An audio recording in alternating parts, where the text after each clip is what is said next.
Battle Through the Heavens. By Heavenly Silkworm Potato. Kabanata 276. Paghahanap ng gamot. Sa medyo maluwang na hagdanan, halos isang iglap ay lumitaw ang katawan ni Xiaoyan sa gilid ng katawan ng binata. Bigla niyang hinigpitan ang kanyang kamao at, sa lakas ng pagsabog, marahas niyang binasag ang kanyang kamao sa mukha ng binata. Bagamat hindi masyadong matibay ang katawan ng binata na mapatla ang mukha, hindi naman mahina ang kanyang lakas. Sa sandaling biglang gumalaw si Xiaoyan, naramdaman niya ang isang bagay at isang madilim na lamig ang agad na dumampi sa kanyang mukha. Nakakross ang kanyang mga kamay sa kanyang harapan at bumulwak ang magulong Daoqi sa kanyang katawan. Nakabuo ito ng Daoqi na balabal sa ibabaw ng kanyang katawan sa isang iglap. Sa kabila ng pagiging dehado mula sa pagiging nahuli, ang binata ay lubos na nagtitiwala sa kanyang lakas. Bukod dito, ang Xiaoyan sa kanyang harapan ay talagang napakabata. Sa makatuwid, naniniwala siya na ang pag-atake ng kabilang partido ay dapat magkaroon ng matinding kahirapan sa paglusot sa kanyang depensa. Munting bastos. Ngayon, kahit na gusto kang protektahan ni Yafei, makakalimutan mo ang maayos na pag-alis sa auction house. Isang may sensinang pag-iisip ang sumagi sa isipan ng binata sa sandaling harangin niya ang pag-ataking iyon. Gayunpaman, bago bumagsak ang pag-iisip sa kanyang puso, ang kamao na naglalaman ng puwersang pang-pressure ay mahigpit na tumama sa kanyang braso. Isang mahinang crack sound ang ibinuga at kasunod nito ay biglang nagbago ang ekspresyon ng binata. Isang subo ng sariwang dugo ang hindi sinasadyang isuka mula sa kanyang lalamunan. Tinulak din ng malakas at mabangis na puwersa ang kanyang katawan, na nagresulta sa marahas na pagbaril sa pader. Kaagad naman siyang nagluwa ng panibagong subo ng sariwang dugo. Nakaluhod ang kanyang mga paa sa lupa habang ang kanyang katawan ay nakapulupot sa sakit. Sa sandaling samuka ng dugo ang binata ay napalingon si Yafei, na nasa hagdan. Ang sigaw para kay Xiaoyan na mag-ingat ay lumabas lamang sa kanyang bibig nang makita niya ang binata na kumukulot na parang patay na aso. Agad na natatakpan ng gulat at hindi makapaniwala ang kanyang magandang mukha. Sa sandaling ito, ang mga subordinate sa tabi ng binata sa wakas ay nakabawi mula sa split-second na pangyayari. Nang matano nila ang kahabag-habag na hitsura at pagkagulat ng kanilang Panginoon ay unang lumitaw sa kanilang mga mukha bago nila agad na pinalibutan si Xiaoyan ng galit. Inutusan ko kayong lahat na mag-withdraw. Nang makita ang ilang kilos ng mga gwardya, si Yafei, na nasa hagdan, sa wakas ay hindi na nakatiis at sumabog. Galit na tumitig ang mga mata niyang almond habang umiiyak siya ng malakas. Nang marinig ang sigaw ni Yafei, ang ilang gwardya ay halatang nag-alinlangan sandali. Maaaring may lakas ng loob ang kanilang amo na saktan si Yafei, ngunit hindi ito nangangahulugan na mayroon din silang ganoong katapangan. Kung sino man sa inyo ang maglalakas loob na gumawa ng isang hakbang pasulong, pagkatapos ay maging handa upang masipa palabas ng primer auction house. Bagamat hindi ko kayo mga subordinate, sa palagay ko ay sa aking katayuan bilang acting supervising elder, ang pagtanggal sa inyo ng ilang piraso ng dumi ng tao ay hindi dapat maging isang bagay na napakahirap gawin. Noong nagyayelong si Yafei, mayroon siyang kakaiba at kakaibang kamahalan. Pagtingin kay Yafei, na ang magandang mukha ay naglalaman ng kasamaan, sa wakas ay sumilay ang pangamba sa mga mukha ng mga gwardya. Nagkatinginan sila sa mukha ng isa't isa at walang gana na umatras. Dalhin mo ang iyong amo at bumalik ka sa pinanggalingan mo. Malamig na utos ni Yafei habang nakaturo ang kanyang maselang kamay sa hagdanan. Sige. Yafei, ang lakas ng loob mo. Tinulungan mo talaga ang isang tagalabas. Wait lang. Medyo suray-suray ang mga yabag ng binata habang ainal-alayan siyang tumayo ng kanyang mga nasasakupan. Pinunasan niya ang mantsa ng dugo sa gilid ng kanyang bibig at galit na tinitigan si Yafei. Kaagad, ang kanyang mga mag-aaral ay naglalaman ng madilim na lamig at kadiliman habang lumingon siya kay Xiaoyan sa kanyang tabi. Nagmamadali ang kanyang paghinga habang sinasabi sa madilim na boses.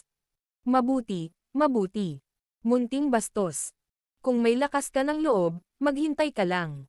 Matapos iwanan ang mga masasamang salita, ang binata ay malisyosong sinampal ang mukha ng gwardya sa kanyang tagiliran at galit na sinabi. Tanga. Pumunta ka. Nakatayo sa tabi ng hagdan, pinaikit ni Xiaoyan ang kanyang mga mata habang nakatingin sa binata na dahan-daang naglalakad palayo sa ilalim ng suporta ng ilang gwardya. Ang kamao sa ilalim ng kanyang manggas ay dahan-daang ibinuka at ang ilang kulay berdeng apoy ay namimilipit sa dulo ng kanyang mga daliri. Kapag nahaharap sa ganitong uri ng tao, alam mo talaga kung paano pigilan ang iyong sarili. Bakit hindi mo na lang siya patayin ng diretsyo? Kung hindi, maaalala niya ito sa hinaharap. Bahagyang tumawa si Haibo Dong habang nakasandal sa hagdan. Ito ay teritoryo ng ibang tao kung tutuusin. Ngumiti si Xiaoyan at tinitigan si Yafei. Nagkibit-balikat siya at sinabing, "Pasensya na, medyo pabigla-bigla ako. Pero mabaho talaga ang bibig ng lalaking iyon." Umiling si Yafei at bumuntong hininga. Mapait na ngiti ang sinabi niya. "Pakiramdam ko ay mas mabuting pag-usapan natin ang mga bagay-bagay sa ibang araw." Kapag nakauwi na ang lalaking iyon, tiyak na iiyak siya at magrereklamo sa kanyang lolo. Kapag dumating ang oras na iyon, tiyak na pupunta rito ang matandang lalaki, na labis na nagpoprotekta sa kanyang anak upang lumikha ng gulo. Hindi mahalaga. Umiling si Xiaoyan at nakangiting sumagot. Talagang kailangan natin ang ilang bagay. Pag-usapan natin ito ngayon. Aayusin natin ang mga problemang iyon ng mag-isa. Matigas ang ulo mo. Kalimutan mo na, kapag dumating ang oras na iyon, susubukan kong protektahan ka. Gayunpaman, ang matandang iyon ay napakamapagmataas. Natatakot ako na kahit ako ay mapag-alitan niya. Nang marinig ito, walang magawang tumanggaw si Yafei sa kanyang ulo. Tumalikod siya at umakyat sa hagdan. Nang lumiko siya sa isang kanto, iniwan niya si Xiaoyan nang makita ang kanyang magandang hubog na likod. Nagpanggap si Xiaoyan na hindi ito pinansin at nakipagpalitan ng tingin kay Haibo Dong bago sumunod sa hagdan. Sinundan ni Xiaoyan si Yafei hanggang sa ilang palapag bago tuluyang huminto sa harap ng isang malaking pinto. Nang makitang pamilyar siya sa ruta, malinaw na ito ang lugar na madalas niyang puntahan. May ilang gwardya na nakatayo sa tabi ng malaking pinto. Bagamat hindi sigurado ang kanilang mga titig habang tinatahak nila ang Xiaoyan at Haibo Dong, hindi ibinuka ng mga mataktikang gwardya ang kanilang bibig para pigilan sila. Sa halip, nakatayo lang sila sa gilid na parang mga halijing kahoy. Itinulak ang pinto at bumungad ang isang maluwang na silid. Ang mga istant ng libro ay maayos na naitayo sa loob ng silid. May iba't ibang uri ng makakapal na libro na nakalagay sa mga bookshelf na ito. Dumaan si Yafei sa kanila at sa wakas ay pumunta sa harap ng isang workdesk. Pagkatapos ay lumingon siya at nakangiting tumingin kina Xiaoyan at Haibo Dong. Itinuro ang mga upuan sa gilid, sinabi niya. "Maupo ka. Ngayon, maaari mo bang sabihin sa akin, kung ano ang kailangan mo?" Ngumiti si Xiaoyan at tumanggo. Bigla niyang inabot ang isang upuan, hinayla ito, at naupo. Pagkatapos mag-isip sandali, tinitigan niya si Yafei at sinabing, "Ngayon lang ba ako gumawa ng gulo para sa iyo? Pasensya na. Alam kong kumilos ka lang dahil sa akin. Hindi mo kailangang humingi ng tawad." Ikinaway ni Yafei ang kanyang kamay. Lumiko siya sa paligid ng mesa at umupo sa likod nito. Bahagyang nakapaut ang labi niya habang nakangiti. Leylay ang pangalan ng lalaking iyon. Miyembro rin siya ng Mitre clan namin. Medyo malakas din ang backer niya. Karaniwan, ayokong masaktan siya kaya pinili ko na lang na hindi siya pansinin. Gayunpaman, ang lalaking iyon ay tila may mga kasuklam-suklam na iniisip sa akin. Ang hindi ko pinapansin sa kanya ay naging dahilan ng pagkagalit niya dahil sa kahihiyan na nararamdaman niya, at sa gayon ay nagpasya siyang humanap ng problema sa akin sa lahat ng oras. Ang kanyang lolo ay may ilang kahalagahan sa loob ng House of Elders sa angkan.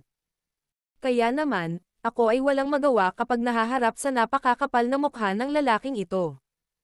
Hinaplos ni Yafei ang itim na buhok sa kanyang noo at medyo pagod na sinabi. Mukhang gumawa talaga ng malaking problema para sa kanya ang binata na tinatawag na Leylay. Dapat alam mo na para sa gayong tao, kapag ginagawa mo iyon, mas magiging mabangis siya. Umiling si Xiaoyan at sumagot. Hihihi. Ito ay syempre isang bagay na alam ko. Gayunpaman, hindi mo dapat ikalkula ang lawak ng aking isip. Paano makakamit ng isang maliit na babaeng tulad ko ang isang mataas na santo tulad ng degree? Sa katunayan, hindi ko nais na pukawin siya ngayon. Gayunpaman, sa hinaharap, sa sandaling magkaroon ako ng pagkakataon na manguna, ang taong ito ay magiging kabilang sa mga unang basura na aking itatapon. Kapag dumating ang oras na iyon, ang aking paghihiganti ay magdudulot sa kanya ng takot. Dapat mong malaman na ang mga babae ay magpakailanman ang mga nilalang na nagtataglay ng pinakamatagal na sama ng loob. Kung hindi, bakit may kasabihan na ang puso ng isang babae ay isang pinakamasamang bagay? Tumawa ng mahina si Yafei. Ang kasalukuyang kanya ay tila hindi sinasadyang ibunyag ang kanyang ambisyon at lakas. Nang marinig ang mga salitang ito ni Yafei, bumalatay ang pagtataka sa mga mukha ni Xiaoyan at Haibodong. Hindi nila inaasahan na ang babaeng ito, na mukhang napakaamo, ay talagang magkakaroon ng gayong pagpaparaya at pasensya. Sige, wag na natin siyang pag-usapan, nakakasira ng mood ko. Umiling si Yafei at isang bukal na tubig na parang banayad ng ngiti ang bumungad sa napakagandang mukha ni Yafei. Tinitigan niya si Xiaoyan at malumanay na sinabi. Anong mga bagay ang kailangan mo? Sabihin mo sa akin. Tutulungan kitang hanapin ang mga ito. Ngumiti si Xiaoyan at tumango. Naglabas siya ng puting papel mula sa storage ring kung saan may mga sangkap na panggamot na kailangan para pinuhin ang nakasulat na Spiritual Recovery Purple Pill. Pagkatapos nito, ibinigay niya ito kay Yafei sa harap ng Haibodong at nakangiting sinabi. Paboran mo ako at tingnan kung maaari mong kunin ang lahat ng sangkap na panggamot dito. Pagtingin sa aksyon ni Xiaoyan, ang ngiti sa matandang mukha ni Haibodong ay naging mas siksik. Nang mailabas na ng una ang puting papel ay mabilis na sinipat ng huli ang matalim na tingin. Nakasulat dito ang parehong mga pangalan ng sangkap na panggamot na sinabi sa kanya ni Xiaoyan. Nagdulot ito sa kanya ng pakiramdam na inilagay nga ni Xiaoyan ang bagay na ito sa kanyang puso. Alam ko lang na tiyak na hindi ka pupunta sa isang lugar tulad ng auction house kung wala kang gagawin. Tinanggap ni Yafei ang puting papel at umiling. Kaagad, ibinaba niya ang kanyang ulo at halos sinulyapan ang mga pangalan ng sangkap na gamot dito. Hindi napigilan ng isang pagkabigla ang sumilay sa kanyang magandang mukha. Inangat niya ang kanyang ulo, tumingin kay Xiaoyan at sinabing. Ang mga sangkap na panggamot na ito ay hindi lahat ng ordinaryong bagay. Kabilang sa mga ito, may ilan na ang pangalan ay narinig ko lang at hindi ko pa nakikita. Oo, bahagyang tumango si Xiaoyan at mahinang nagtanong. Posible bang tipunin ang lahat ng sangkap na panggamot dito? Nang marinig ito, si Haibodong sa gilid ay balisang tumitig kay Yafei, na malalim ang iniisip. Ito ay isang napakahalagang bagay na nakakaapekto kung mabawi niya o hindi ang kanyang pinakamataas na lakas. Hinimas ni Yafei ang kanyang baba at nag-isip sandali bago umiling. Humihingi siya ng paumanhin. Natatakot ako na magiging lubhang mahirap na tipunin ang lahat ng mga ito. Kung tutuusin, ang mga sangkap na panggamot na ito ay talagang napakabihirang. Kung sila ay ilalagay sa merkado, halos bawat isa sa kanila ay maaaring ibenta sa mataas na presyo na hindi bababa sa 200,000 gintong barya. At saka, iyon ay kung ibinebenta lamang ang mga sangkap, sa kasalukuyan, sa palagay ko ay walang nagbebenta nito. Nang sabihin ni Yafei ang mga salitang ito, agad na naging malungkot si Haibodong habang si Xiaoyan sa gilid ay nabigo na bumantong hininga sa ibabaw. Sa puso niya, natuwa siya. Kung magagawa nilang tipunin ang lahat ng sangkap na panggamot dito, magiging isang trahedya para sa kanya. Ito ay medyo mahirap upang tipunin ang lahat ng mga ito. Gayunpaman, sa palagay ko ay hindi dapat maging problema ang pagkuha ng kalahati ng mga sangkap na panggamot dito. Ipinahayag ni Yafei ang kanyang mga iniisip. Ang kalahati ay mabuti din. Ito ay mas mabuti kaysa sa wala. Tumango si Xiaoyan at bumantong hininga. Nang marinig ito, isang matamis na ngiti ang biglang lumitaw sa magandang mukha ni Yafei. Ngumiti siya at sinabi, ayon sa aming record, ang aming primer auction house ay dapat na makapaglabas ng 4 na uri ng mga sangkap na panggamot na nakalista sa papel na ito. Ang presyo ng bawat isa sa mga ito ay hindi bababa sa higit sa 200,000 gintong barya. Natatakot ako na ang kabuuang halaga na kailangan para sa apat na sangkap na panggamot na ito ay humigit kumulang 1,000,000 gintong barya. Little brother Xiaoyan. Kaya mo bang ibigay ang pera? Ah. Kinusat ni Xiaoyan ang kanyang mga mata at umiling. Mukhang hindi ko kaya. Sinabi ang mga salitang ito ni Xiaoyan, ang ngiti sa magandang mukha ni Yafei ay lalong lumaki. Ang kanyang mahahabang daliri ay nakipagugnay sa isa't isa at sinabi sa medyo nanghihinayang boses.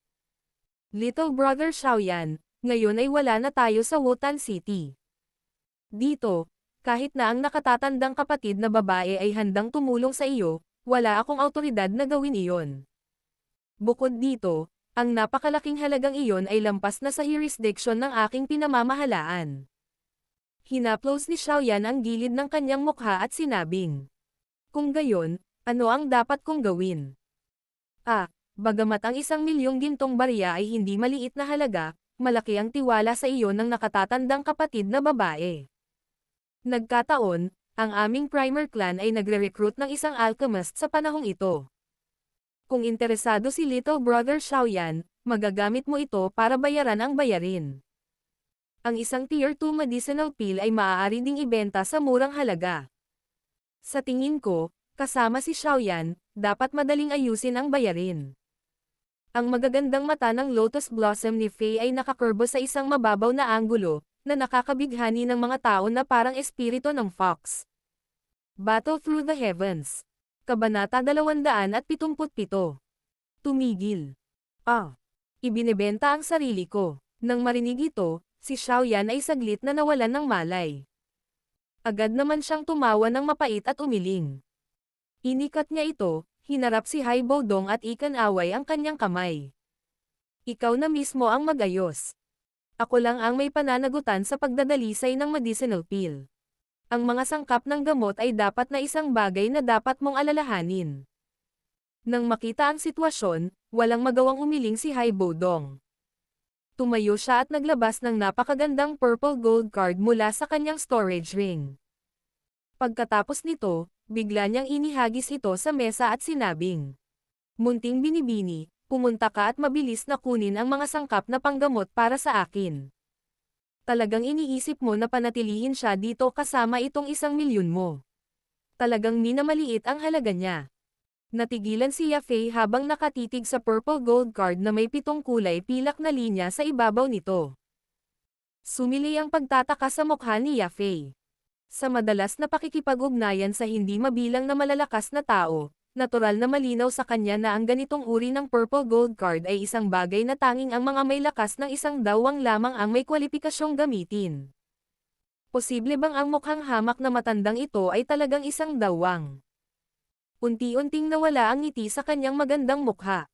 Ang kanyang mga mata ay may napakakomplikadong tingin habang nilinggan niya si Xiaoyan, na nakaupo sa isang upuan at pinipitas ang kanyang kuko sa pagkabagot. Ang munting lalaking ito ay naging maayos sa loob ng 3 taon na ito. Nagagawa niya talagang makipag-ugnayan sa ganoong kalakas na tao. Dapat malaman na ang isang taong may klaseng dawang ay isang VIP na walang sino mang maglalakas loob na maliitin o pabayaan kahit na dumating siya sa malakas na primer clan. Maingat na kinuha ni Yafei ang purple gold card habang dahan-daang hinihimas ito ng kanyang daliri. Ang espesyal na texture nito ang naging dahilan upang mabilis niyang makita na ito ay totoo. Kaagad, marahan niyang pinalakpakan ang kanyang mga kamay at mabilis na pumasok mula sa labas ng pinto ang isang maganda at magandang babaeng katulong. Pumunta ka at ipack ng maayos ang 4 na sangkap na panggamot na ito at dalhin ang mga ito ng mabilis hanggat maaari kapag tapos ka na. Magmadali. Inabot ni Yafei ang isang pirasong papel sa babaeng katulong habang siya ay time na nagutos. Oo, magalang na tugon ng babaeng katulong bago lumabas ng silid. Old sir, mangyaring maghintay ng ilang sandali. Dadalhin ka agad ang mga sangkap ng gamot. Matapos makitang umalis ang babaeng alipin, magalang na sinabi ni Yafei kay Hai Baodong. Bahagyang tumango si Hai Baodong bago bumalik sa upuan. Itinaas niya ang kanyang tasa, ngunit hindi nagsalita habang siya ay patuloy na naghihintay doon ng tahimik. Nang biglang nalaman na ang hamak na mukhang matandang ito ay talagang nagtataglay ng napakalakas na pagkakakilanlan, hindi na naglakas loob si Yafei na asarin si Xiaoyan, kung saan may malaking relasyon ang matanda. Tahimik siyang umupo sa upuan. Paminsan-minsan, ang kanyang medyo kakaibang tingin ay nalilipad patungo sa naiinip na binata. Kasunod ng katahimikan nilang tatlo ay unti-unting naging depressed ang atmosphere sa kwarto. Bahagyang napakunot ang noo ni Xiaoyan habang lumilipas ang oras. Babuka pa lang niya ang kanyang bibig para magsalita nang biglang pumasok mula sa pinto ang isang medyo naguguluhan na babaeng katulong at naunang bumasag sa nakakalungkot na kapaligiran. Nasaan ang mga sangkap ng gamot? Nang marinig ang nag-aalalang yabag, itinaas ni Yafei ang kanyang ulo. Nang makita niya ang walang laman na babaeng katulong, bahagyang nagsalubong ang mga kilay niya habang nagtatanong sa malalim na boses. Miss Yafei, ang mga sangkap na panggamot. Ang mga sangkap na panggamot ay pilit na inalis ni Elder Leo. Sinabi niya na ang mga sangkap na panggamot na ito ay nakareserba na ng isang tao at hindi maaaring ibenta sa ibang tao. Medyo nataranta ang mukha ng babaeng katulong habang nahihiyang sabi. Bang! Habang ang kanyang mukha ay biglang naging malungkot, ang kamay ni Yafei ay malakas na nabasag sa ibabaw ng mesa. Kinagat niya ang kanyang mga pilak ng ngipin at sinabing, ang matandang ito. Ang mga sangkap na panggamot na ito ay nakaupo sa bodega nang hindi bababa sa ilang buwan. Bakit hindi ko narinig na may nagpareserba sa kanila? Anong nangyari? Nang makita ang biglaang pangyayari, sumimangot si Xiaoyan at mahinang nagtanong. Habang dahan-daang humihinga ng hangin si Yafei, bahagyang tumaas at bumagsak ang kanyang malaking bilog na dibdib. Ang kanyang mga kamay ay dahan-dahang hinihimas ang kanyang templo habang sinabi niya na may mapait na ngiti. Ang matandang si Leo na iyon ay ang lolo ni Lele na iyong binugbog at pinagsukaan ng dugo kanina. Isa rin siyang elder sa Primer Clan at medyo may kapangyarihan. Ginagamit ba niya ang kanyang awtoridad para ipaghiganti ang kanyang personal na away? Pinaikit ni Xiaoyan ang kanyang mga mata at sinabing may mahinang ngiti. Sa tabi niya, si Hai Bodong, na dahan-daang humihigop ng kanyang tsaa, ay kinunot ang kanyang puting kilay. Hindi siya nagsalita ngunit ang tsaa sa loob ng tasa ng tsaa na hawak ng kanyang magkabilang kamay ay tumigas at naging yelo dahil sa natabunan ng malamig na hangin sa isang kisap mata. Ang matandang iyon. Sa pagkakataong ito, sumusobra na talaga siya. May ginawa talaga siyang ganyan. Tumayo si Yafei.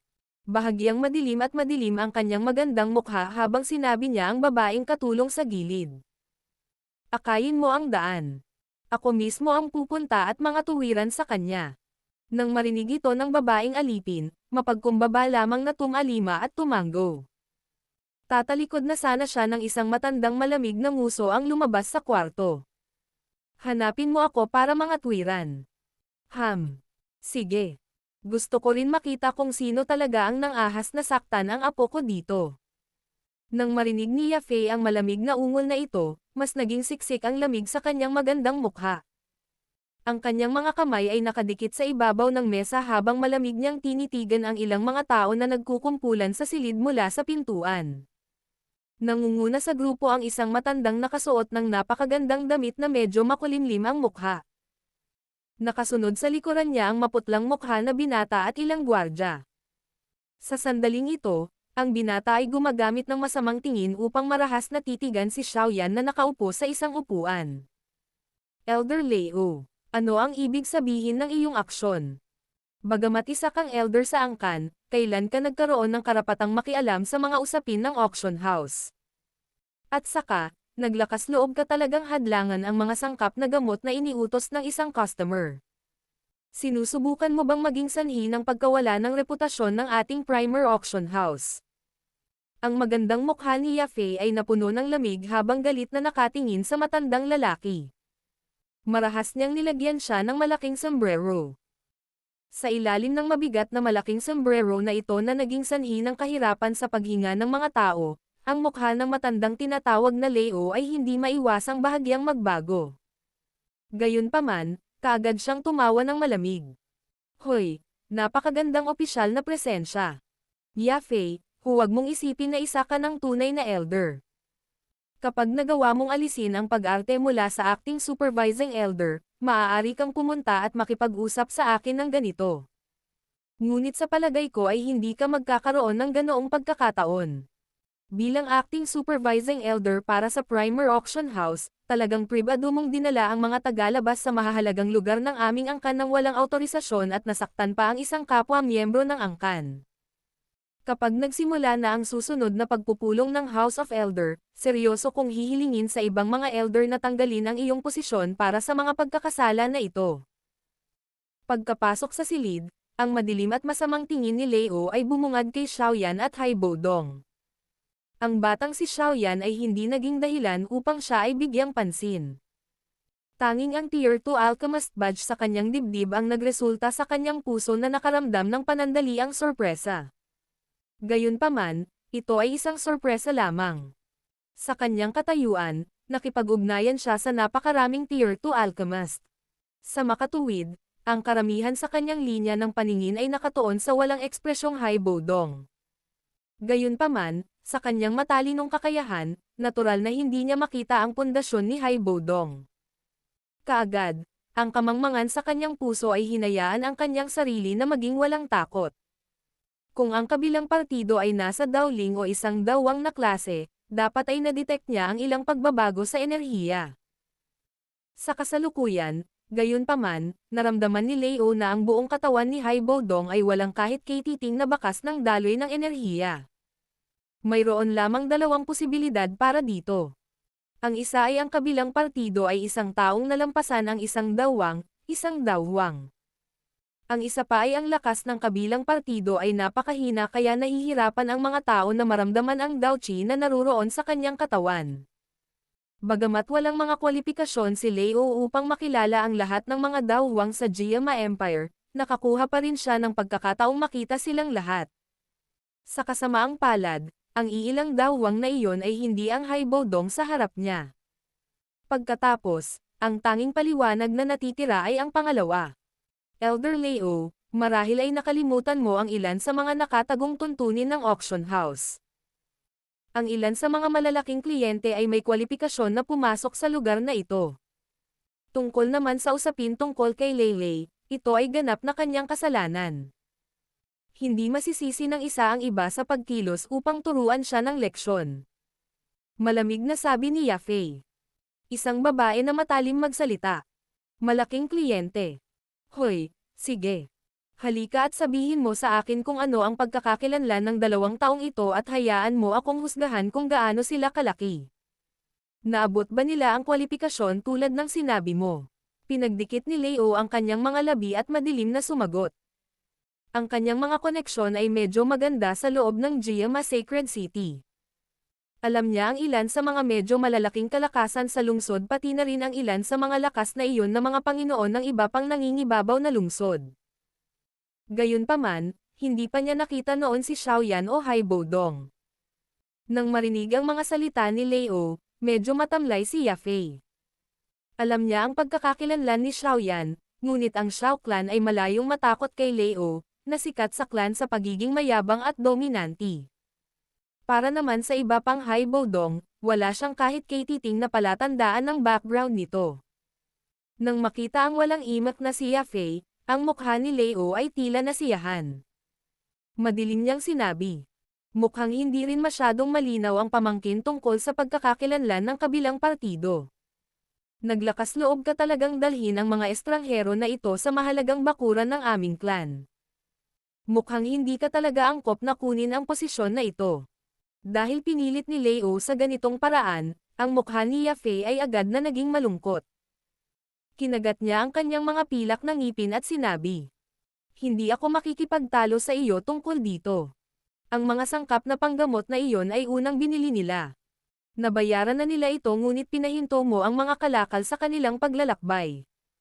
Kapag ang bagay na ito ay kumalat at nasira ang reputasyon ng Primer Auction House, gusto kong makita kung paano mo bibigyan ng paliwanag ang First Elder. Sa sandaling pumasok sa kanyang tainga ang 2 salitang First Elder, malinaw na nagbago ang ekspresyon ni Leo.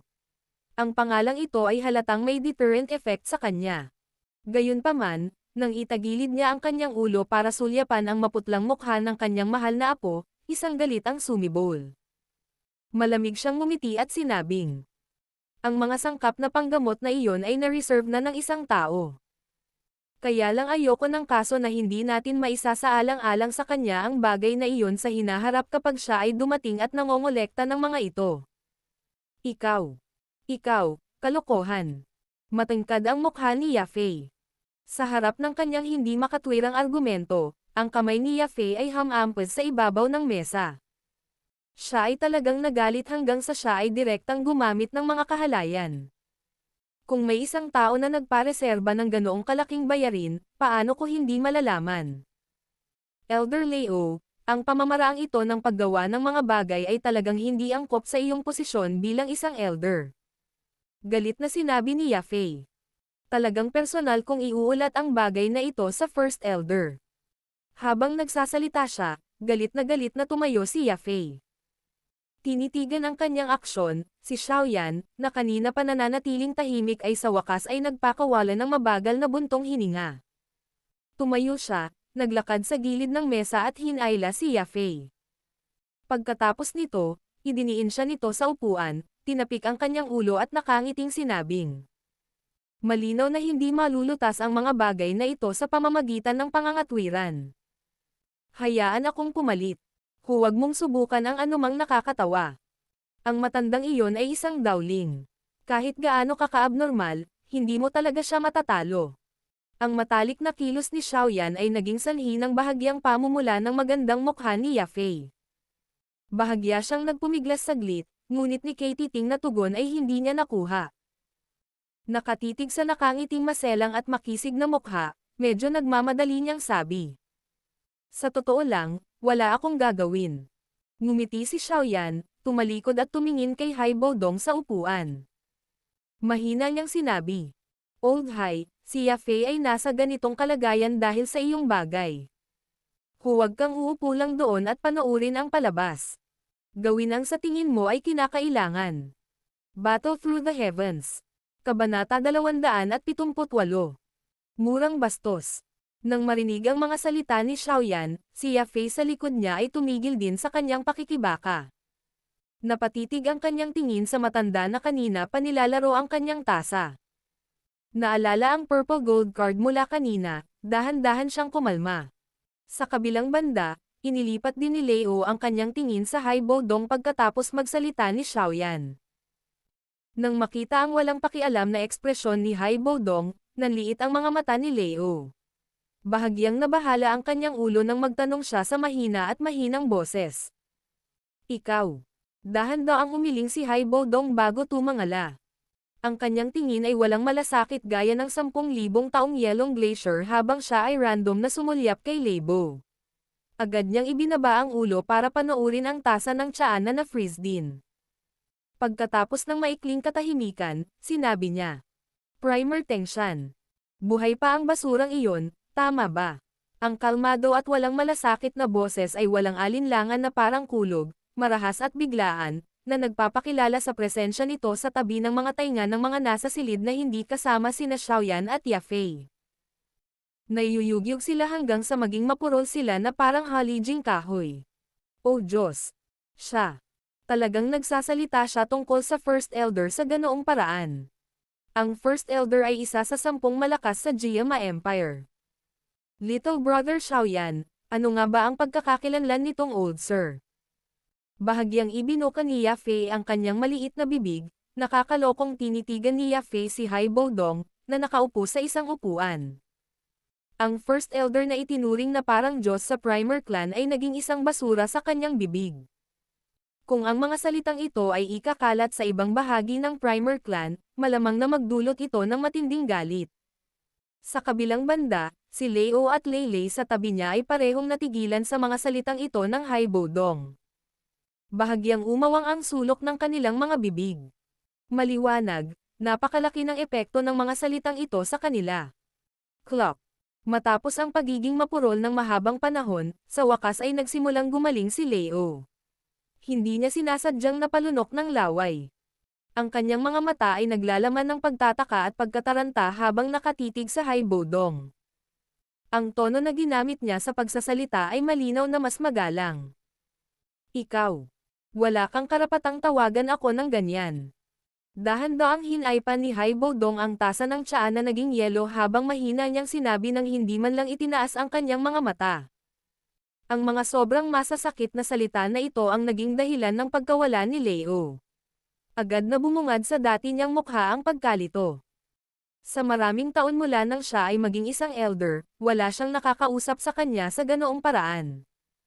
Sa loob ng 10 minuto, ang mga sangkap na panggamot na inorder ng babae kanina ay dapat lumabas sa harapan ko. Kung hindi, wala akong pakialam na mawalan ng elder ang Primer Clan. Hindi pinansin ni Haibodong ang galit na nakaharap kay Leo. Walang pakialam pa rin ang tono niya gaya noong simula. Kasabay nito, hindi siya nag-iwan ng anumang mukha para sa kabilang partido. Ikaw. Masyadong mayabang ang tono mo.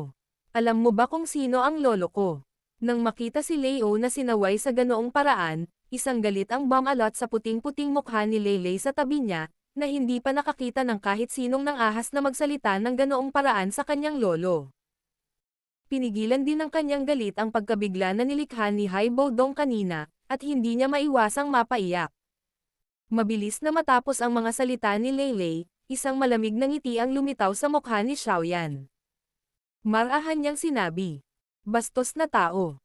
Ang tasa ng tsaa na bahagyang umindayog sa kamay ni Haibodong ay unti-unting huminto.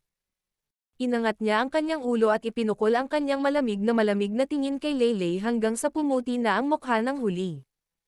Sa pagmamasid ng lahat, balak ni Leyley na tumigas ang kanyang leeg at magsalita muli nang bigla niyang napagtanto na bahagyang gumalaw ang katawan ni Haibodong.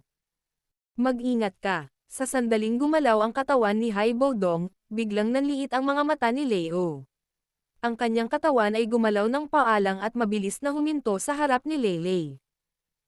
Pagkatapos nito, ang Daochi sa kanyang katawan ay biglang lumundag bago kumawala sa kanyang katawan at tinakpan siya. Nang ipatawag ang Daochi ni Leo, isang puting figure ang lumitaw na nag-teleport at lumitaw sa kanyang harapan.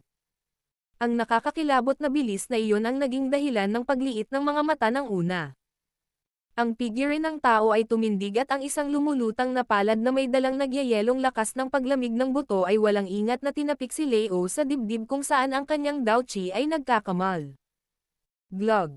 Maaaring ito ay tila walang ingat na tapik, ngunit naging sanhi ito ng pagkaputla ng ekspresyon ni Leo. Isang subo ng sariwang dugo ang ligaw na isinuka.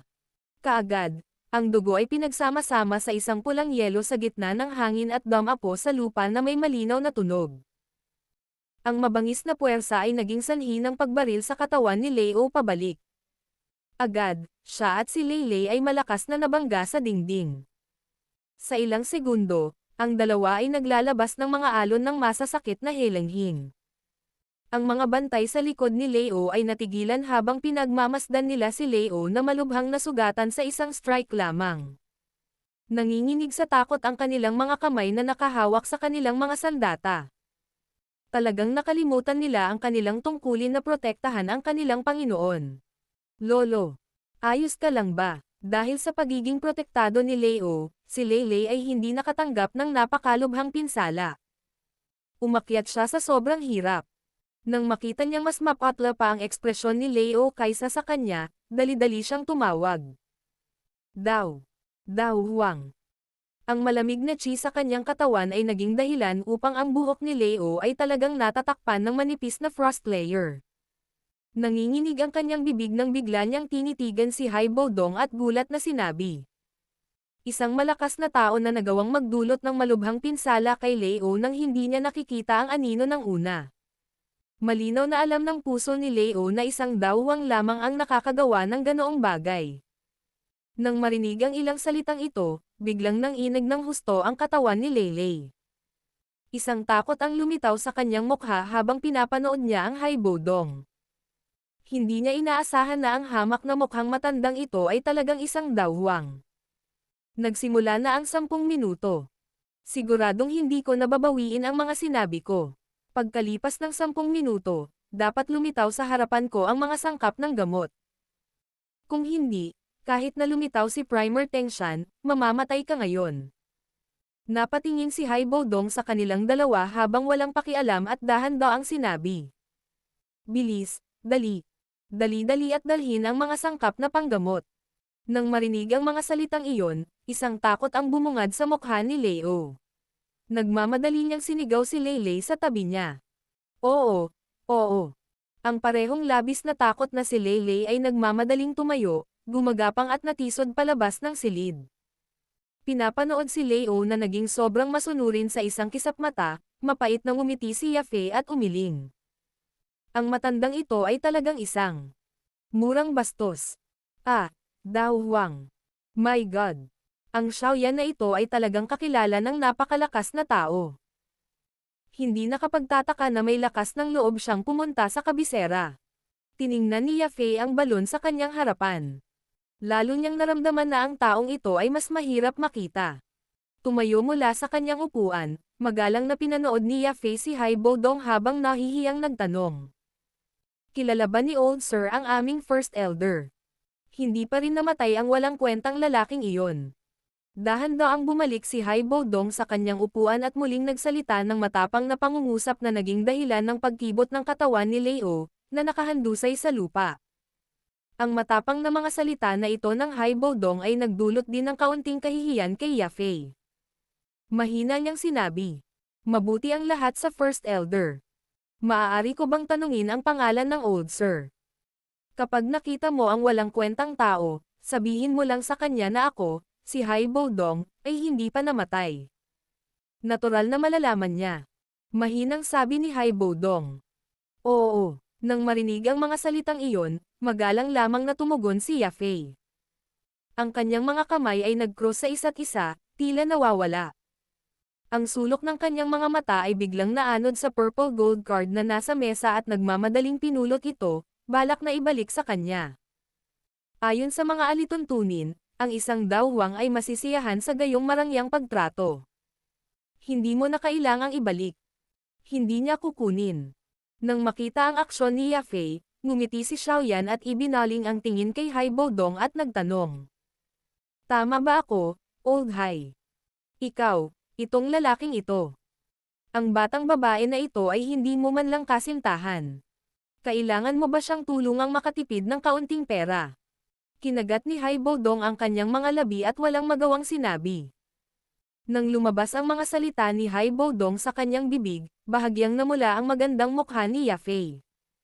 Hinawakan niya ang purple gold card at nag-alinlangan sandali bago tinawag ang isang babaeng katulong at inutusan siyang kumuha ng pera sa loob nito. Gayunpaman, bago umalis ang babaeng katulong, inutusan niya itong bawasan ng kalahati ang presyo. Hoy, ang batang babae ay talagang marunong mag-ayos ng sarili. Bagamat napakalambot ng boses ni Yafe, umabot pa rin ito sa tenga ni Haibodong. Sa sandaling iyon, ngumiti siya at tumango, halatang may magandang impresyon dahil sa kilos niyang ito. Ngumiti si Xiaoyan, lumingon at tinitigan si Yafe, na may katanji tanging, magandang mukha. Bigla siyang nagtanong. Tama, maaari mo ba akong tulungang suriin kung mayroong anumang bagay sa auction house na maaaring makabawi ng espiritual na lakas? Mabawi ang espiritual na lakas. Nang marinig ito ni Yafe ay pansamantalang nawalan ng malay. Kaagad, sumimangot siya at sinabing. Ang mga bagay na iyon ay talagang kakaibang bagay. Hahanapan kita. Pagkasabi niya nun, tumalikod siya at pumunta sa isang bookshelf. Pagkatapos niyang maghanap sandali, sa wakas ay niyakap niya ang isang makapal na libro at lumabas. Maingat niyang hinanap ito bago umiling at humihingi ng paumanhin. Paumanhin. Ang mga bagay na makakatulong sa pagbawi ng espiritual na lakas ay talagang napakabihira. Hinanap ko ang mga talaan ng bahay ng auction sa nakalipas na taon at tila wala kaming nakolektang anumang kayamanan ng ganoong uri. Baka sa mukha niya ang pagkadismaya habang mapait na ngumiti si Xiaoyan at tumango.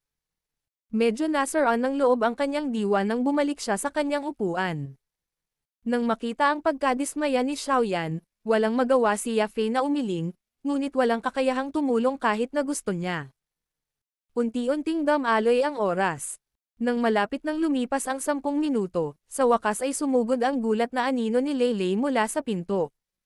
Nadapa siya at pumikit bago siya maingat na naglagay ng ilang jade box sa mesa at sinabi sa nanginginig na boses.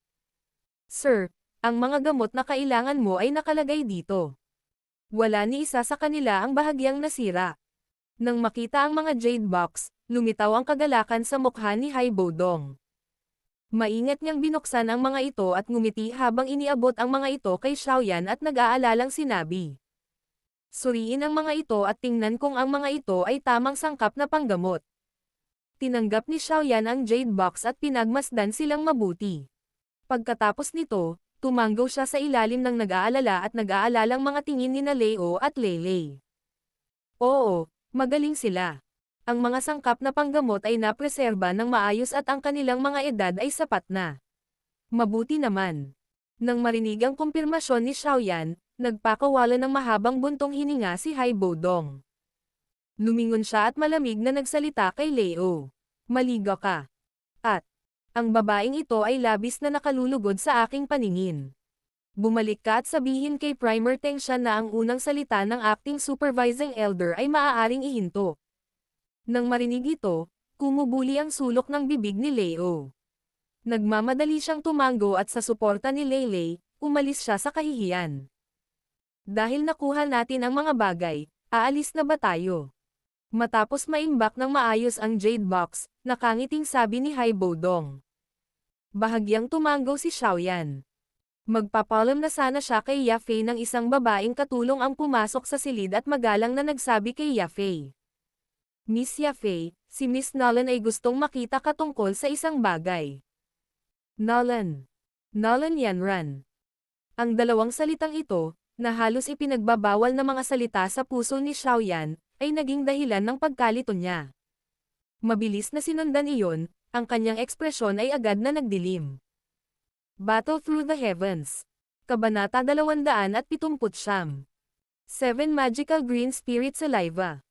Nang marinig ang abiso ng babaeng katulong, bahagyang naging blanko si Yafei. Agad niyang ibinaling ang kanyang ulo upang makita ang ekspresyon ni Xiaoyan na agad na naging madilim. Walang magawang umiling, mahinang nagtanong. Nolan Yanran. Oo, magalang na sagot ng babaeng katulong. Bakit niya ako hinahanap?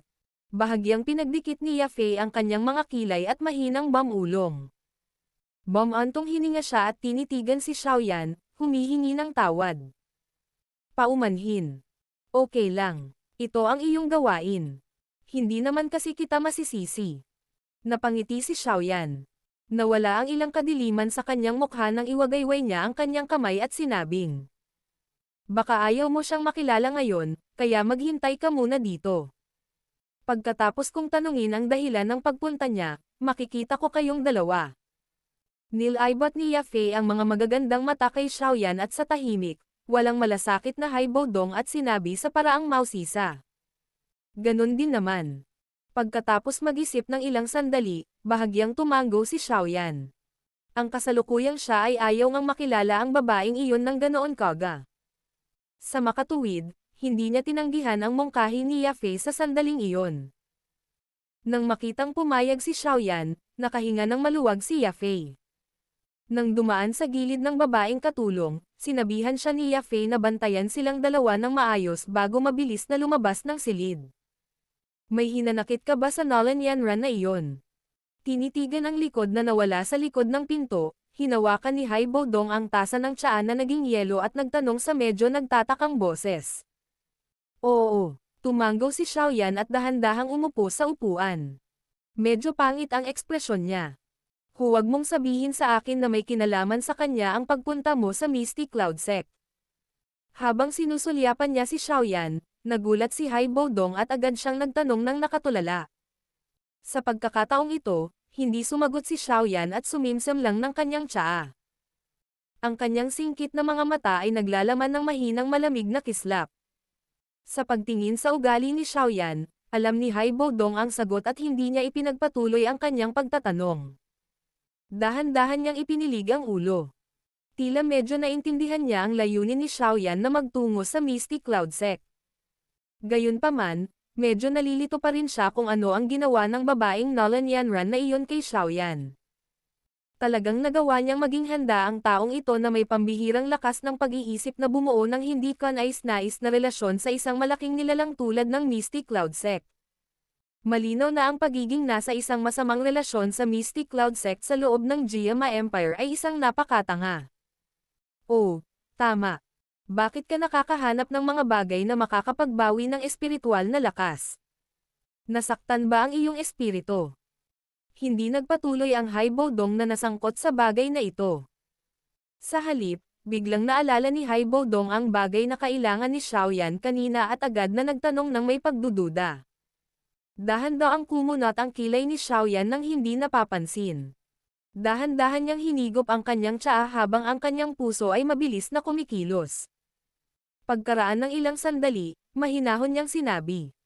Ang natitirang epekto ng Angry Buddha Lotus Flame na iyon sa huling pagkakataon. Nako, talagang nakakatakot ang bagay na iyon. Makatuwiran lang na nagresulta ito sa ilang natitirang epekto. Walang kaunting pagdududa si Haibodong matapos marinig ang mga salita ni Xiaoyan. Pagkatapos ng lahat, ang lakas ng Angry Buddha Lotus Flame na iyon ay talagang medyo nakakatakot. Ang kanyang tingin ay dumaan sa katawan ni Xiaoyan bago siya sumimangot at sinabing, seryoso ba ito? Ginagawa ang lahat ng kanyang makakaya upang mapanatili ang kanyang karaniwang tibok ng puso, sumulyap si Xiaoyan kay Haibodong at sinabing, hindi ito masyadong seryoso, ngunit hindi rin ito isang pangkaraniwang pinsala. Sa makatuwid, kailangan kong maghanap ng ilang kakaibang bagay na maaaring makabawi ng espiritual na lakas na magbibigay daan sa akin upang mabilis na makabawi. Nang marinig ang medyo malabong tugon mula kay Xiaoyan, pinagdikit ni Haibodong ang kanyang mga kilay. Itinagilid niya ang ulo at pinagmasdan ang maselang at makisig na mukha kung saan walang makikitang emosyon. Bahagyang napaawang ang labi niya, ngunit hindi siya umimik. Sa halip, bahagyang tumango siya, ibinaba ang kanyang ulo at tumitig sa tasa ng tsaa, na tahimik. Nang hihiram ng refleksyon mula sa ibabaw ng tubig ng tasa ng tsaa, kitang-kita ni Xiaoyan ang reaksyon ni Haibodong. Medyo lumuwag ang kamay niya na mahigpit na nakahawak sa teacup at dahan-daang humigop ng tsaa. Binasa niya ang medyo nanunuyong lalamunan habang nagpakawala ng mahabang hininga sa kanyang puso. Kasunod ng pagiging tahimik nilang dalawa, naging tahimik ang kapaligiran sa silid. Ang babaeng katulong na naghihintay sa isang sulok ay balisa at hindi naglakas loob na gumawa ng anumang ingay o hamarang sa kanila. Siya rin ay lubhang maingat kahit sa pagpapalit ng tsaa para sa kanilang dalawa, hindi nangangahas na lumikha ng kahit katiting na ingay.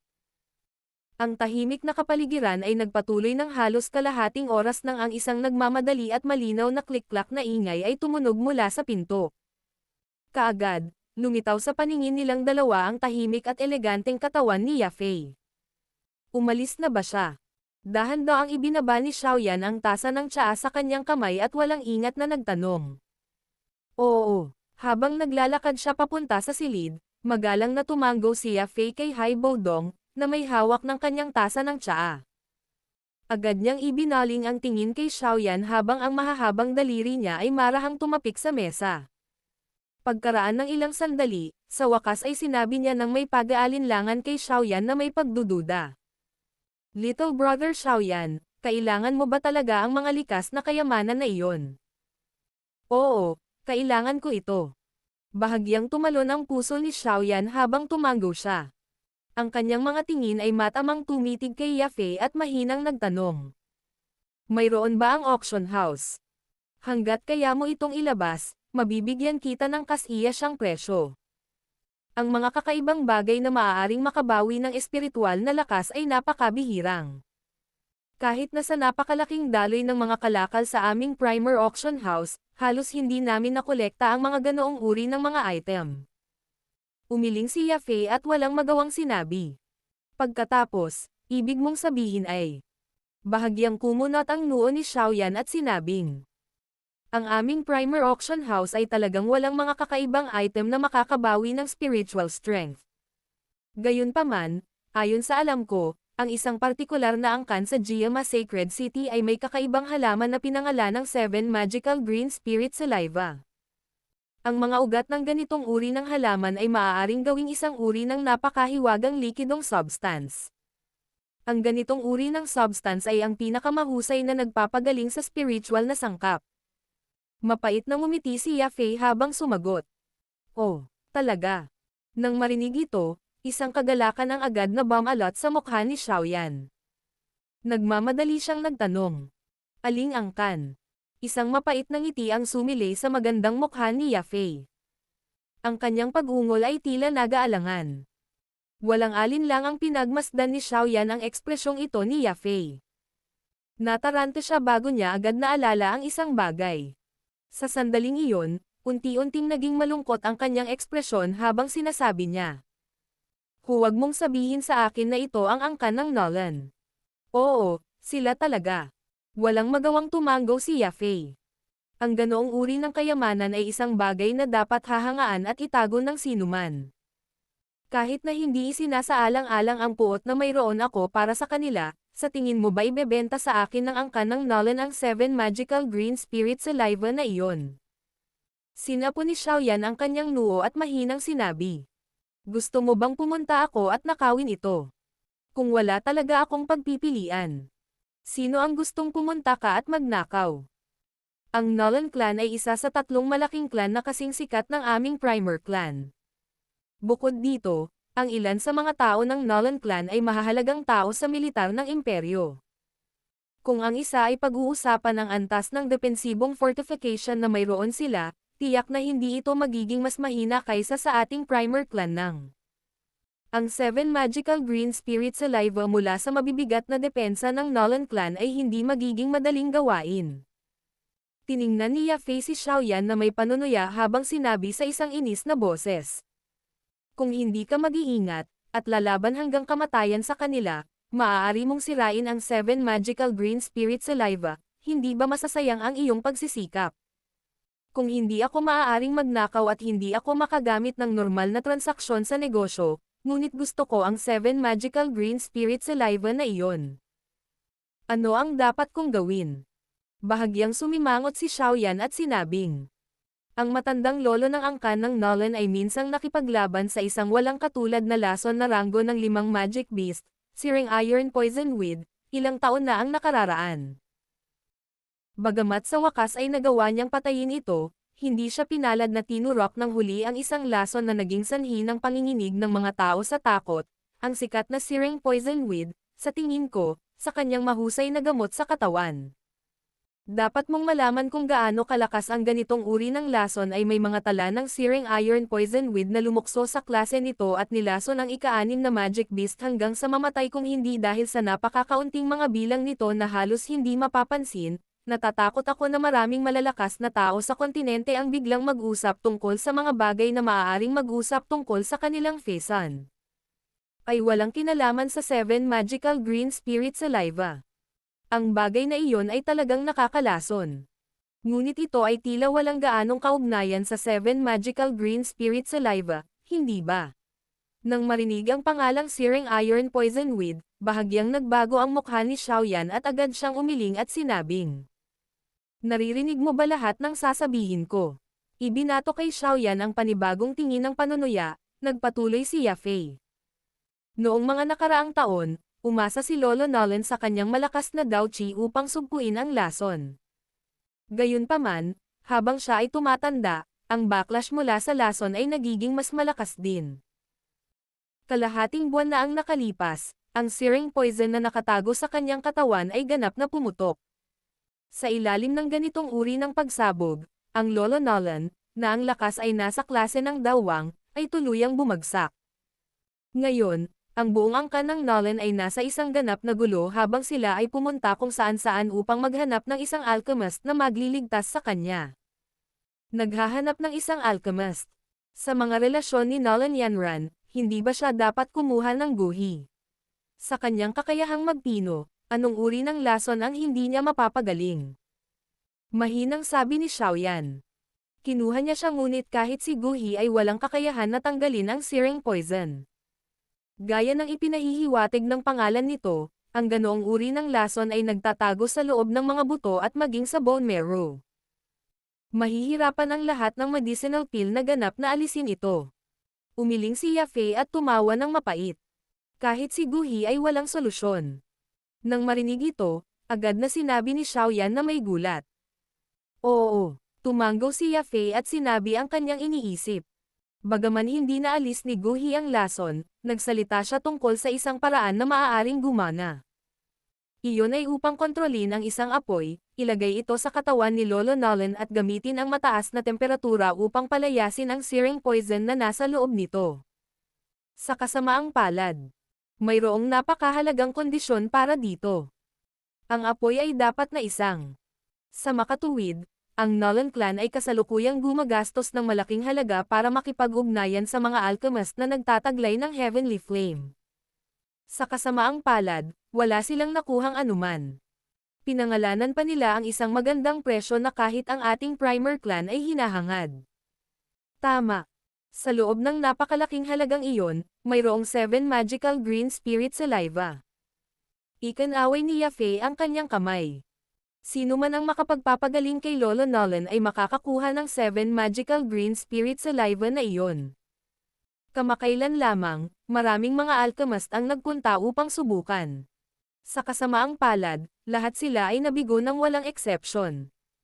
Sandali lang, ang dahilan kung bakit ako hinanap ni Nolan Yanran ay para hilingin sa amin, ang Primer Auction House, na tulungan silang mag-advertise at tingnan kung makakahanap kami ng isang alchemist na nagtataglay ng Heavenly Flame.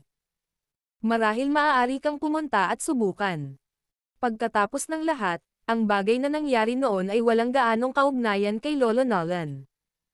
Pagkatapos nito, galit na galit pa niyang hinabol si Nolan Yanran palabas ng bahay ng ilang beses.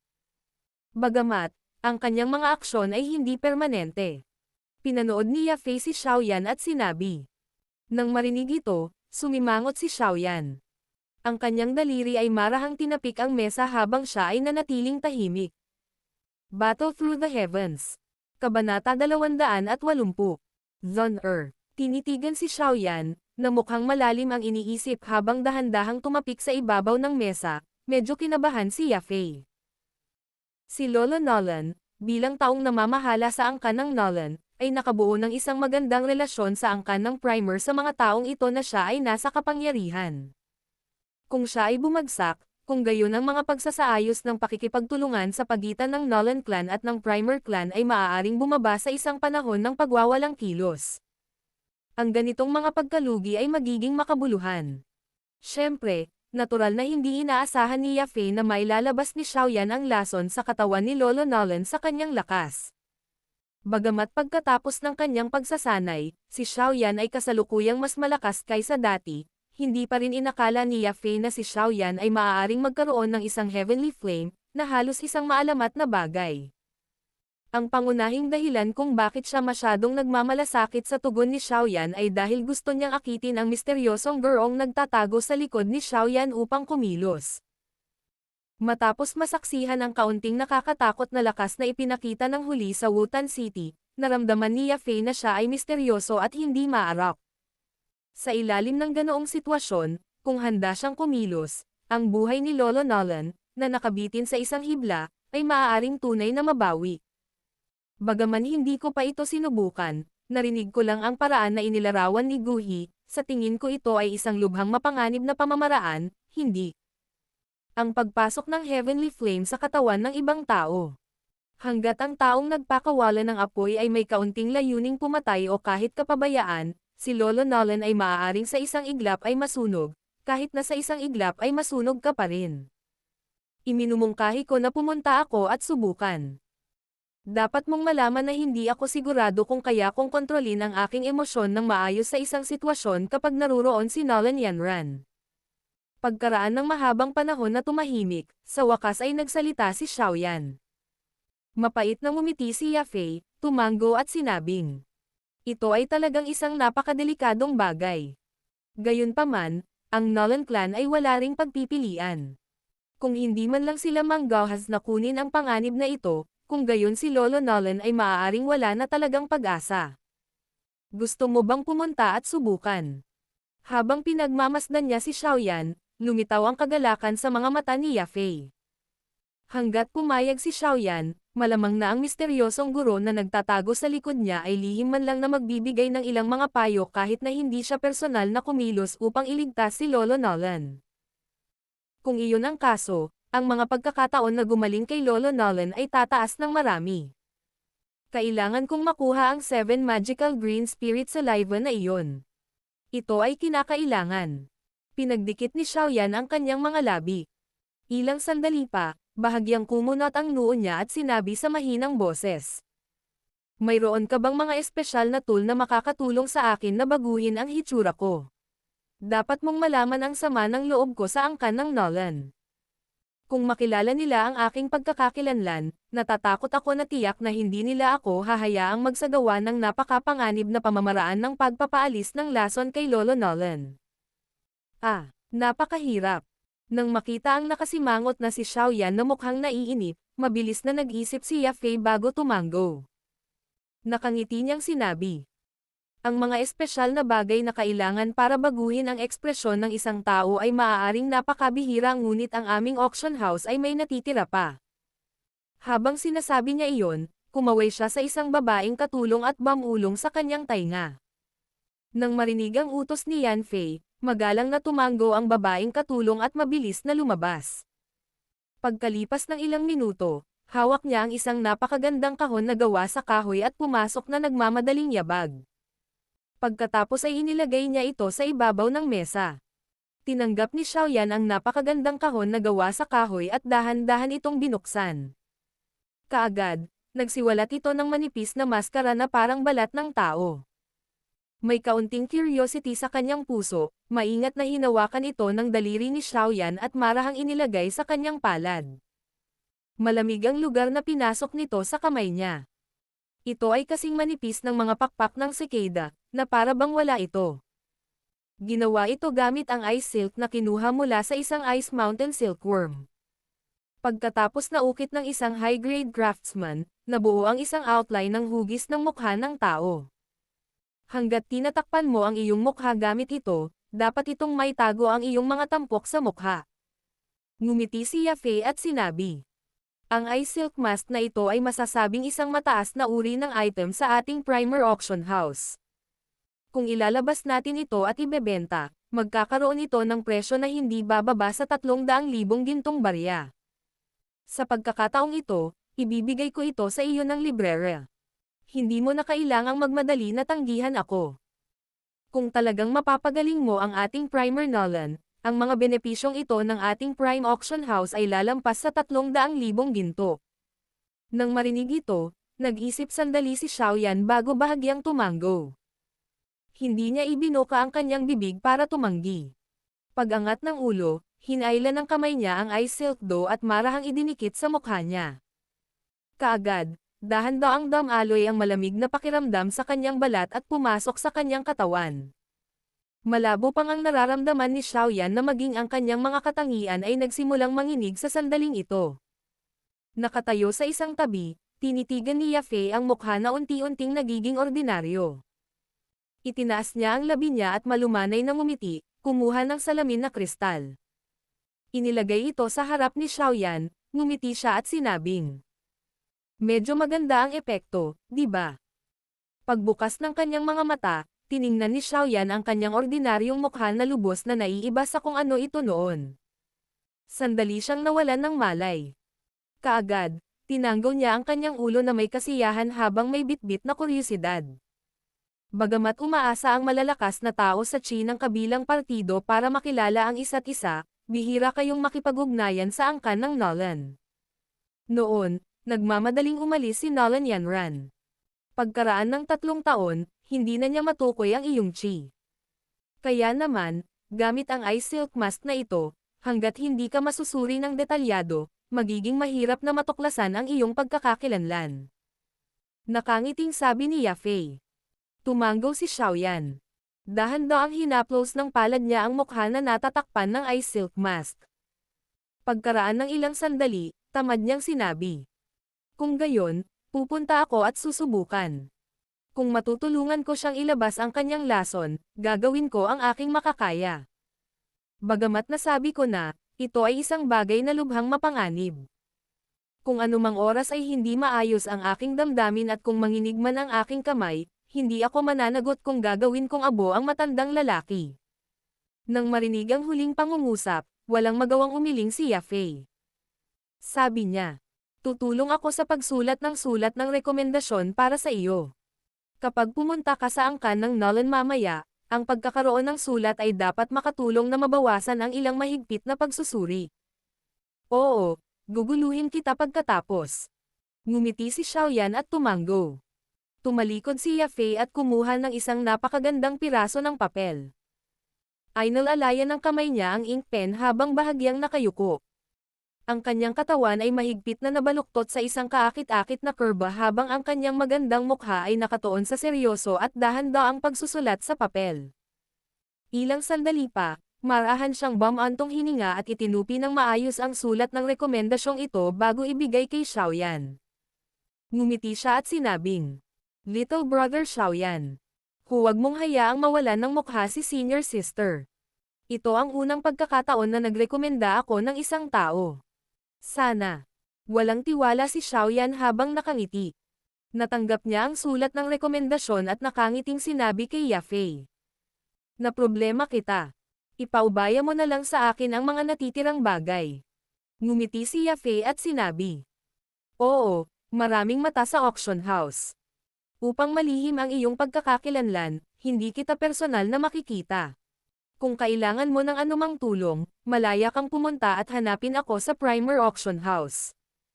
Gagawin ko ang lahat para matulungan ka." Ngumiti si Xiaoyan at tumango.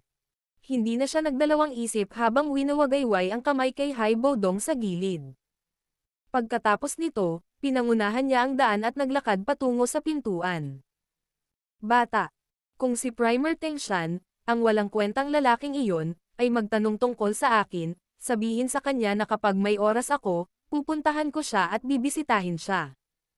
Sabihin sa kanya na huwag kumilos na parang baliw at pumunta sa iba't ibang lugar upang hanapin ang mga bakas ko."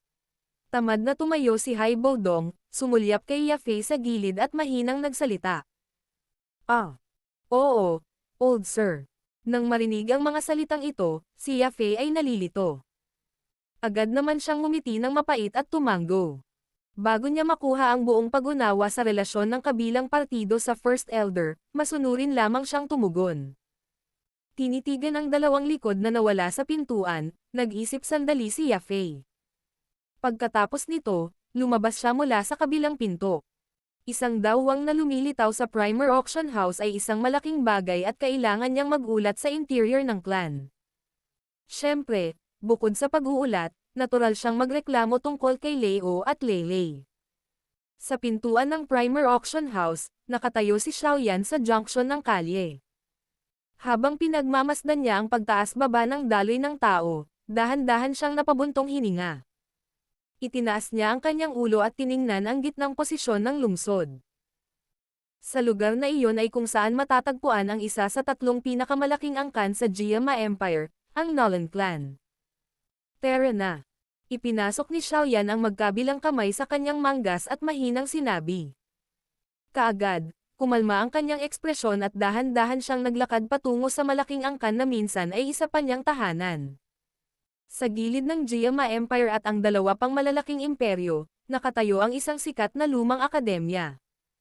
Naglabas ito ng isang sinaunang aura na puno ng mahusay na karanasan. Bagamat ang akademya ay walang panlabas na naging dahilan upang mabigla at humanga ang mga tao, ang kilalang reputasyon nito at malalim, walang kapantay na lakas ay naging dahilan upang maging ang tatlong malalaking imperyo ay walang pagpipilian kundi maging magalang dito.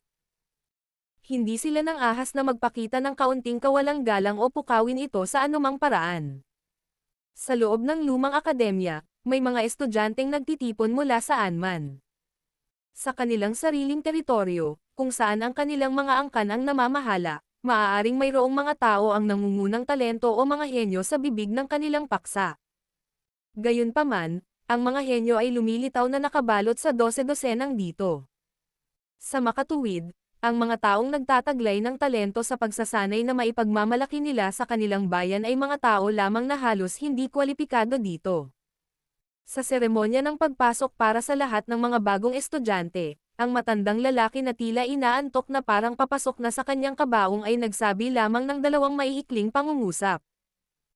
Anuman ang katayuan na mayroon kayo sa nakaraan, kayong lahat ay mga estudyante lamang ng Jianan Academy dito at pareho ang katayuan sa isa't isa. Kung lalaban kayo sa akademya na ito, wala akong pakialam hanggat walang sino mang mamamatay. Paghihiganti, ang Jianan Academy ang bahala sa lahat kahit gaano pa karaming tao ang dumating. Ang malawak at kahangahangang presensya na biglang nailabas ng matanda ay naging dahilan upang ang mga maikling pangungusap na ito ay matatag na nakatatak sa puso ng lahat ng mga estudyante. Sa lugar na ito, kung ikaw ay isang dragon, ikaw ay liligid, kung ikaw ay isang tigre, ikaw ay yuyuko. Sa isang malayong taluktok ng bundok sa sinaunang akademyang ito, isang binibini na nakasuot ng maputlang berdeng damit ay eleganteng nakatayo sa gilid ng isang bangin. Ang banayad na simoy ng hangin na tumama sa kanyang harapan ay hinaypan ang kanyang itim na mahabang buhok na umaabot sa kanyang baywang hanggang sa mabagal itong sumayaw sa hangin. Habang naliligo ang sulok ng kanyang palda, mahina nitong inihayag ang perpektong balangkas ng kurba ng dalaga. Ang mga mata ng dalaga ay kalmadong nakatingin sa malayong silangang kalangitan. Siya ay tahimik at hindi nagsasalita, katulad ng isang secular na lotus na malinis na malinis. Matapos ang mahabang panahon na katahimikan ay biglang bumuka ang bibig ng dalaga. Ang kanyang maaliwalas na matamis na boses ay nagdulot ng kakaibang pakiramdam ng mga espiritu ng mga tao na hinuhugasan. Lumabas ka. Sa pagbagsak ng boses ng dalaga, biglang humiwalay ang isang kulay berdeng anino sa isang malaking puno mula sa likuran ng dalaga. Magalang na tinitigan ng anino ang dalaga na nakaharap sa kanya ang likod. Habang nakaluhod ang tuhod sa lupa, magalang niyang sinabi, "My lady." Dahan-dahan ang lumingon ang dalaga at ipinakita ang isang bahagi ng isang napakaganda at walang katulad na mukha. Si Zhon'er talaga ang pumasok sa Jianan Academy. "My lady, si Young Master Xiaoyan ay dumating na sa kabisera ng Jiama Empire."